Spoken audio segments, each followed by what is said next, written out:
Hello, one and all. Hoo-ha. Who do we got? Hillsfold himself. How's it going, Hillel? Keep on doing the great stuff you're doing. It's really amazing. You are doing so much for Israel and technology. It really is amazing. Really keep it up. All right, we're going to get started in a minute. Let's see. All right. Today, I love having good news. And with all of the bad that we can point out, with all the hypocrisy we could point out, it is so nice to have good news to talk about. And believe it or not, the good news today comes from Pope Francis. Okay? Now, I'm Jewish. I'm not Catholic. I only know what I know about the Pope. I don't know a lot. So let's put aside what I don't know. I don't know how great he is for the world, for Catholicism. Don't know all of his policies. Don't know everything. I'm going to focus on one thing. So please, any other issues anyone might have with what I say about the Pope or other issues about the Pope, I'm saying right now, I am not the address, and I already don't know. I'm just going to be focusing on a positive shout out right now to the Pope. Headline news, at least in some media, where the Pope said yesterday, came out straight and said that the powers of the world did nothing to save the Jews or any of the others who were massacred by the Nazis. So some people might take that just in the historic context. Okay, the Pope said that about the Jews back in the Holocaust. What does that have to do with today? What does that have to do with the existence of the Jewish people today? What does that have to do with the existence of the state of Israel today? So surprisingly enough, it has a lot to do. The Pope touched upon a nerve. Again, the Pope touched upon a nerve that is a thread that goes throughout Jewish history. And it affects the psyche and the real politic of the Jewish body today in the state of Israel. Again, the Holocaust was one of the worst genocides, the worst ethnic cleansing in the modern era, just 70 years ago. I'm sure all of us still know people who were alive during that time period. It's not that long ago on the historic timeline of eternity, of the world.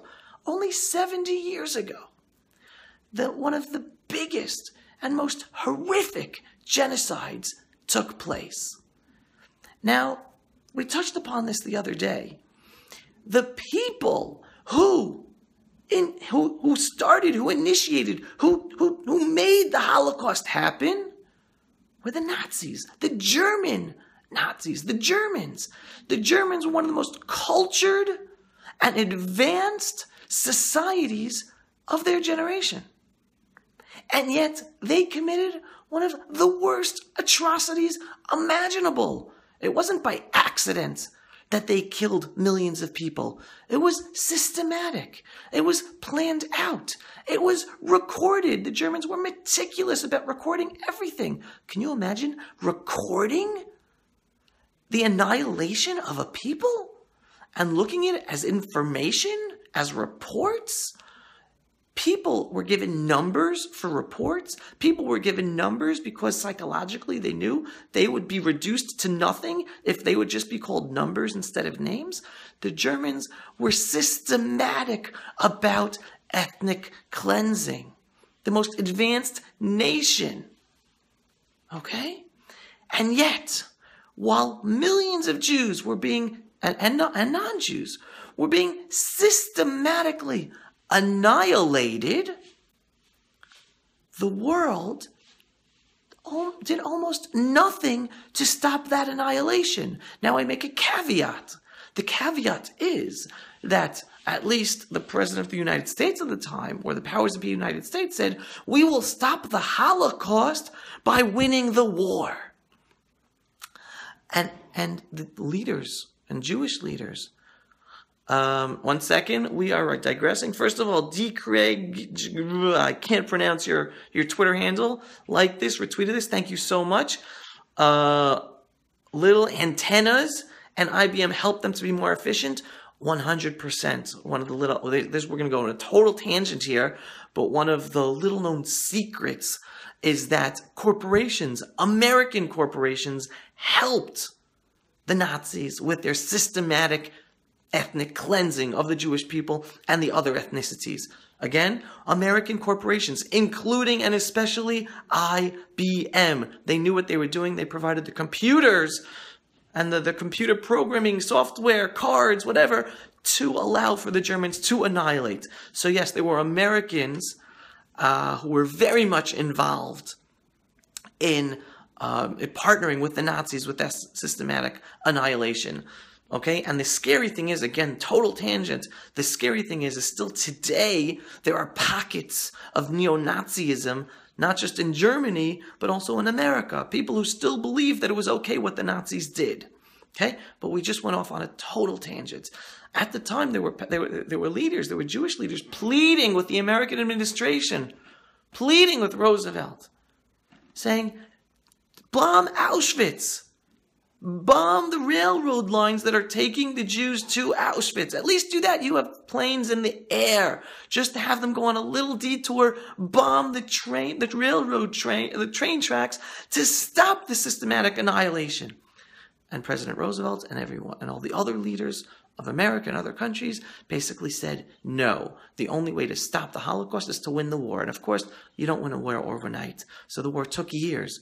And with each day, hundreds of thousands of people were murdered systematically, and the powers of the world let it happen.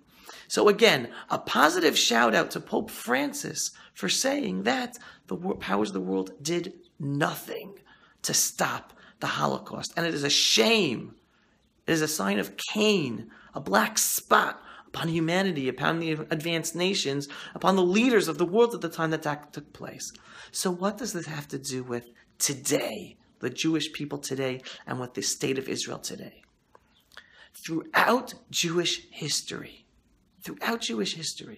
ever since the Jewish people were expelled from their homeland, from Judea and Samaria, in today's modern state of Israel, ever since they were expelled by the Romans, they were in the diaspora, right? They were expelled to European countries, to Middle Eastern countries, all over the world. Because they never had their own sovereign power to rule themselves, right? We were expelled from the land of Israel. The Jews were always at the whim of whoever was the leader of the place they were living at the time. So sometimes there were leaders who appreciated what the Jewish people brought to their society, the knowledge, the skills, and they nurtured and protected the Jewish population in their areas. But then there were leaders, again, across the Middle Eastern world, across Europe, who, for whatever reason, did not like the Jews, hated the Jews, used the Jews as to blame in order to deflect whatever issues and problems were taking place under their reign. And the Jews were then allowed and used and sometimes sanctioned by the powers that be, by the leaders, for violence to be taken place against the Jews. So for centuries, the Jews were never safe. We didn't know if one day, if we had a good leader, if he would die or go away, and then another leader would come up and then support pogroms, the killing and massacre and raiding and raping of Jews. For centuries, the Jews living in diaspora had very little confidence because we could not stand up and defend ourselves. We did not rule ourselves. We were always at the whim of whoever was the leader at the time of whatever place we were living. So many times, whenever we were lucky to live in a time period when there was a leader who protected the Jewish population, who took care of the Jewish population, the Jews were thankful for those years or for those decades. But then we didn't know what would happen next with another leader that came about. And again, in the history books, this isn't stuff I'm making up, folks. In the history books, after every good period of time, there inevitably was a bad period of time. The best example of that was the Spanish, when the Jews lived in Spain under the dominion of the Spanish rule. Why? Because at first, the time period was called the Golden, it was the Golden State for the Jews. The Jews were succeeding in Spain. The Jews were very active in public community. The Jews were very active in the business community. The Jews were very active in the kingdom, in the court palace, as doctors, as advisors. And then everything changed. And then there was the Inquisition. And then whatever, in just a moment's notice, the Jews were living under security of the regime. And the next moment, the regime was out to forcibly convert them to Catholicism, or expel them from the country, or kill them if they were just faking and still remaining Jews privately. So the existence of Spain is a microcosm of the existence of the Jewish people throughout our years in the diaspora. We never knew whether we were safe or not, because we were always at the whims of our host country, of our host leadership. And at any given moment, that host leadership can turn on us. Again, and they make up stories. Whether it's the Jews poisoning the wells, total lies. A child was killed in some community, and whether they know or they don't know who actually did it, they blame the Jews. And then they give full permission. Again, the authorities give full permission for people to just ransack the Jewish towns and cities and kill and rape and plunder. And things can change like that. This is for centuries. Jews lived in the diaspora without having confidence in their ability to survive on a daily level, because you never know what the next day will bring. You never know if the leader who's today nice to you will all of a sudden turn on you. Again, this is an integral part of Jewish history, of the Jewish psyche. So now we come to today. Now we come to the existence of the state of Israel. Now we come to, after thousands of years of living in the diaspora, the Jewish people can live in their own country, our own people, our own leaders. We have our own army. Now, personally, I'm a history buff. I love history. As a little kid, I used to sit down and pull out books from the library shelf or my own shelf, or visiting people's houses and reading about Abraham Lincoln and Benjamin Franklin and George Washington and the American Civil War and world history and European history and Jewish history and the Bible, the Torah, with all of the history of the Jewish people. I'm a real history buff. And it's because I'm a history buff that even as a child, I was excited to one day live in the state of Israel, in the land of Israel. Why? Because if there is one thing the history books teach us and teach the Jews, is that in the diaspora we were never safe. And only in Israel, in our own country, do we have the opportunity to have our country, defend our country, and defend our people. For centuries, we were not able to defend ourselves. We were at the whims of whatever mood the local leader was in. And if he all of a sudden gives permission for everyone to go out and kill and plunder the Jews, they go and kill and plunder the Jews. We were not able to defend ourselves. It's the police and the army that's used against us. Not just the civilian population. The police stand by. The official officers, the official regime, the army, the police, they stand by and let all the bad things happen to the Jews. So we're always at the whims and never know if we could be safe. Now we know who we can trust, or if we could trust them, if we trust them today, if we could trust them tomorrow. That's Jewish history in the diaspora. And then all of a sudden we have the state of Israel. All of a sudden we have our own country. All of a sudden we have our own army to protect our people So that if there are enemies, if there are bad people who want to do bad things to the Jewish people, we can stand up and defend ourselves. So me as a little kid, as the history buff, taking in learning about all this history and appreciating it and internalizing it, I was excited to one day live in Israel and excited to one day serve as an Israeli soldier in the IDF. Not because I want to be a fighting soldier, but because I understand that in today's generation, we are lucky, we are blessed to have our own country. We are blessed to be able to defend ourselves. Like my grandparents did not have, like my great-grandparents, great-great-parents, they did not have the opportunity to stand up and defend themselves if necessary. Well, today the Jewish people can. And no, we don't want to be soldiers. We don't want to have an army to have to fight. But so long as we have enemies who want to do bad things to us and kill us or destroy the state of Israel, it is an opportunity. It is a responsibility. It is a privilege to be one of the Jews in the timeline of history, to be able to stand up and defend our people like our ancestors did not have. And that is why when Pope Francis comes out publicly and calls out the world powers that they did nothing in the Holocaust, well, that should have bells going off, people. And every world leader should today be listening, because that is the reason that any sane Jewish Israeli leader will never 100% trust the world powers in order to defend our country. No matter what treaties Israel makes with the powers of the world today or tomorrow, Israel must always have the ability to act in independence to defend ourselves. Because again, we can have a president, we can have a prime minister of a different country, whether America, England, France. Today they're friends of the Jewish people in Israel. Tomorrow they might not be.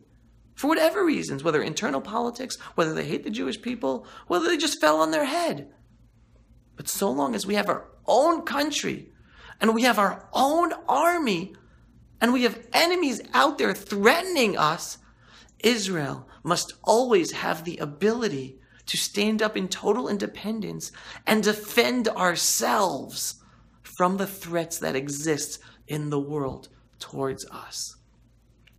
And Pope Francis expressed this without saying it, because the second he says that the world powers during World War II did almost nothing to stop the Holocaust, did nothing to stop the trains from going to Auschwitz and the other death camps, simultaneously massacring Jews and non-Jews in the tens, if not hundreds of thousands, every single day. The world powers did nothing. Nothing, and all they had to do was bomb. They had the planes in the air. All they had to do was bomb the train tracks, if nothing else. And they didn't even do that little thing. Well, that is a huge symbol to us, the Jewish people, and we cannot forget that, because it reminds us that no matter how trustworthy we feel we have a relationship with the world, with the foreign powers of the world, with leaders in the world, we can never put our trust in them 100% to do what we need to do to defend ourselves from the threats that exist.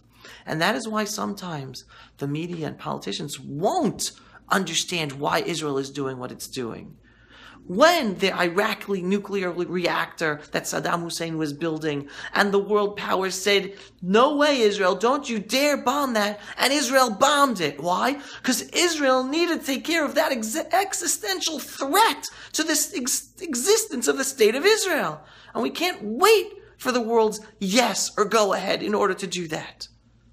Today with Iran, we don't know what's going to happen. But I imagine that if Obama's deal goes through with Iran, and Iran secretly or non-publicly or whatever, but continues to develop the functionality to have nuclear weapons, one day someone will have to take care of making sure they don't have nuclear weapons. Why? Because they are the biggest state sponsor of terrorism in the world. They are the most dangerous regime in the world to have nuclear weapons. And they have to be checked. How do they check? By not having them anymore. So if no one does the deed of making sure they don't have the capability to have nuclear weapons to bomb Israel, America, or Europe, and anywhere in the world, then I am sure Israel will have to do what needs to be done. Because to us, them as a nuclear power is an existential threat to our existence. So again, summing up, Pope Francis basically just came out, and in his one line of saying that the world powers did nothing to stop the Holocaust, he gives all of us an insight into the psyche of the Jewish people and the leadership of Israel, so that hopefully people understand that is why we can never trust any foreign power. As long we want relationships, we want positive relationships, we want partnerships, we want to work together as much as possible. But if we believe we are threatened, whether on the Iranian nuclear level or whether to the little Arab terrorist who just stabs an Israeli in the street for no reason except for hating for anti-Semitic reasons of hating the Jews and not wanting us to be living in our homeland. At any point, we must do what is necessary to protect ourselves and to protect our nation. So if this helped you better understand, or I hope this helped you better understand how Israel works, what's behind our thinking, and it's not going to go away. Thousands of years of diaspora history, of being at the whims of foreign powers, and pogroms and killings and rapings and kidnapping our children for no reason except because we're Jews. That is part of the Jewish psyche. And that is part of why Israel, today's modern sovereign state for the Jewish people, the third Jewish commonwealth in Jewish history, we will do everything to stand up and defend ourselves from the threats that exist and from the murderers and evil that exist to tear us apart from the inside and kill us and maim us and destroy our country. So again, I'm ending on the positive shout out to Pope Francis. Thank you, Pope Francis, for coming out and saying that publicly. It is something that is not talked about much. It is not mentioned by world leaders or by religious leaders for that matter.